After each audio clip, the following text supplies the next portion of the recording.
18 minutes before I gotta get in there and get to it, and decided, man, I'd make a go live for you guys and talk to you about this.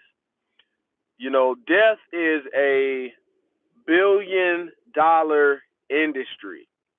The funeral homes, the process, them trying to make you experiencing death seamless without any kind of headaches. There's a lot of money to be made off of it. The average cost of cremation is $5,500. On the low end for a funeral, you're looking at about, in 2024, on average, if you look up and do your research, you find it's about $7,500 and upwards. Most people are spending, if you're middle class, about $10,000 or just slightly above that for a funeral, and if you're well off, even more. And this is conversations that I have, with my wife. And once I started looking at where did this stuff originate from, all of these lavish caskets and all of that, the stuff that we grew up seeing in the church, doing a viewing in the church, bringing a dead body in the church, and in the word talking about touching a dead body, you being unclean. Man, once I did the research, I said, man, if we're living on a homestead, why would I pay somebody $10,000 for a plot of land that's not 8 feet long or 5 feet wide? Why would I pay them a premium price for a small plot of land when you can get your own plot? And I don't know if you've ever seen, 1 acre. Man, 1 acre of land is enough to put 4 or 5 decent sized homes on, and then still have, adequate space to have, you still could grow. An acre is bigger than most people think. And, I tell my wife over and over again, I'm constantly letting her know, reinforcing, hey, if something happens to me, even though my, burial is covered by the military, if it wasn't covered by the military, don't spend all that money on something that is going to glimmer and glisten once, and then they're going to put it and pile all this dirt on there. And here's the thing, man. We see a lot of people that are well off. You think that they got money. You think that they're living a good life. And then what happens?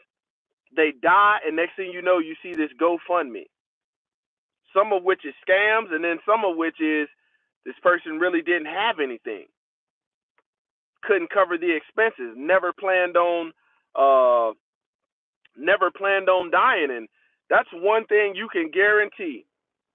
One thing you can guarantee, man, if you are going to depart this world, and that flesh is going to be lifeless, you know.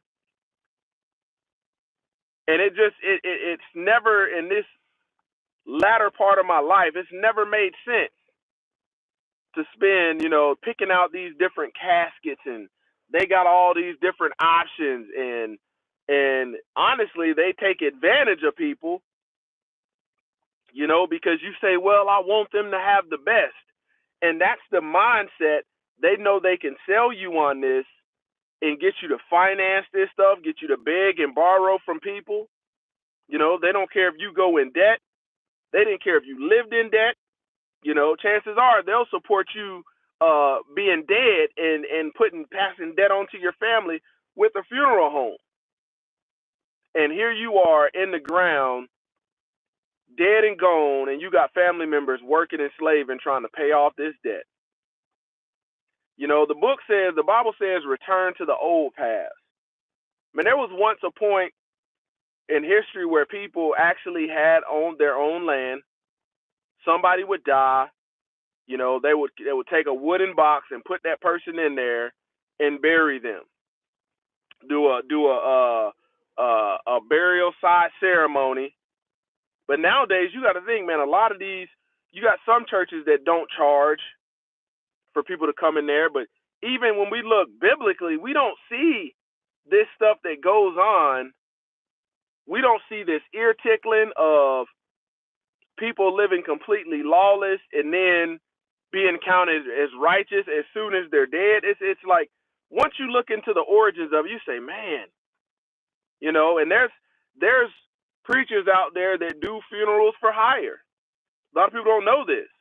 They don't care how you live. You could have been Satan. You could have been one of Satan's most, decorated servants. And they'll get up and say everything to make you look like you was a follower of the Most High, a follower of Messiah. You have a lot of families that are divided on a lot of different stuff for a lot of different reasons. And I'll tell you, man, it would be a lot of, it would do your family a lot of good if you could get your family to come together on just one thing and saying, hey, what we're going to do is we're going to create a land trust, we're going to create a foundation or something like that. And what we're going to do is everybody that puts in on this one plot of land, that's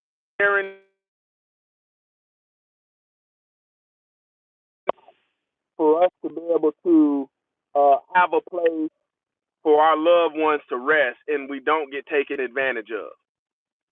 You got to think, man, people don't have a pot to piss in when they die, have all this material stuff. A lot of it's financed, a lot of it goes in debt.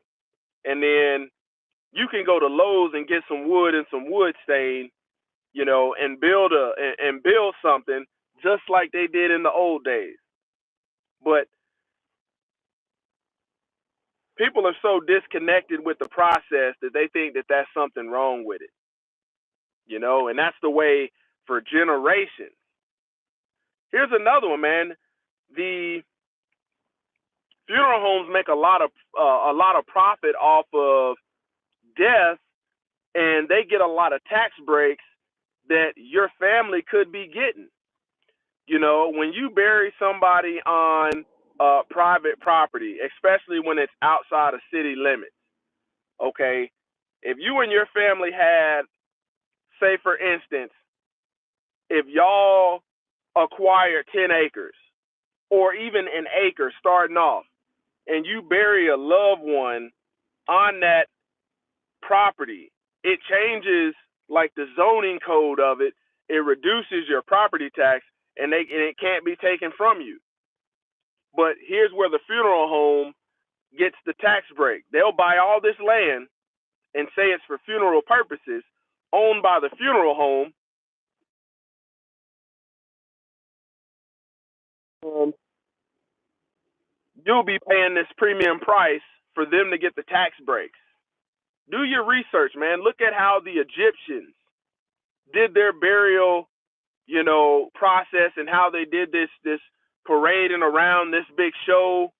And, think about how Israel was brought out of Egypt because of the stuff that they were learning in Egypt. Go back and look up what I'm saying, and got to return to the old past, man, because there's a lot of freedom there, and this stuff doesn't get talked about enough. But just wanted to share that with you guys.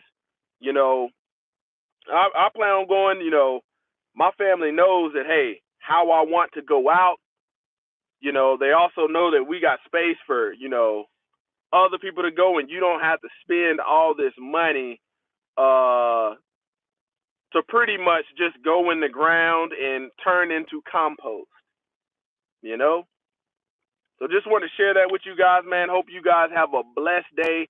Closer to Yah Ministries, kicking that thing gun barrel straight.